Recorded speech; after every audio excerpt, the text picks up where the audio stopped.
Piet, welcome to the Centre of Theological Inquiry. Thank you. You're the Professor of Interdisciplinary Studies at the famous Institute for Advanced Study here in Princeton. You're an astrophysicist by background. What makes you interested in the interdisciplinary conversation? Oh, there have been many ingredients which went into my interest. At some point I did some work on the demise of the dinosaurs, how the dinosaurs died out, and that needed input from me as an astrophysicist, from nuclear physicists, from chemists, from paleontologists, from geologists. That was the first time I really got experience with how difficult it is to get people from different disciplines to really communicate with each other, no matter how well intended they are. I've also worked with computer scientists through my work in astrophysics simulations, and through computer science, pattern recognition, psychologists, and through my own interest with philosophers, so it's quite a broad range. You also have an interest in religious traditions and think they have a contribution to make to our interdisciplinary thinking. Yeah, I think that all the great cultures have significant contributions to make, and it's sort of funny the way we use our European categories to divide ways of knowing and forms of knowledge in other cultures into science and religion and other fields. What we call religion could equally be well called philosophy or maybe other disciplines. You have a particular interest in Buddhist traditions over millennia. Can you reflect with us on why you find them insightful into larger questions that you're interested in as a scientist and also as a human being?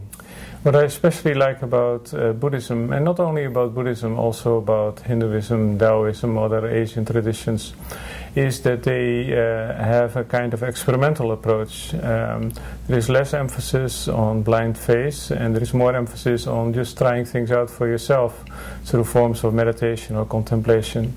So in that sense it's more like science, where you have theory and experiment going hand in hand. You're just using your daily life as a laboratory in a way. And after I got more familiar with Buddhism and Hinduism, I realized that in the Middle Ages, our own European Christian tradition also had a lot more than that. Somehow it has been filtered out largely in the Renaissance and later. The whole mystical tradition of medieval Christianity, you think resonates with some of these Buddhist and other Asian traditions? Yeah, not all of it, but some of it. And just like modern chemistry has its roots in alchemy and astronomy has its roots in astrology, not so much the belief systems, but a lot of the data, a lot of the information came through those channels. And there is a lot of information which is still in these ancient traditions.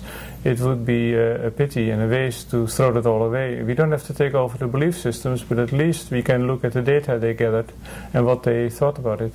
So as a scientist, you're quite open to empirically looking at that data and considering its implications and its insights for today. Yeah. Yes. And in dialogue with the people who have gathered those data and who are still continuing the tradition.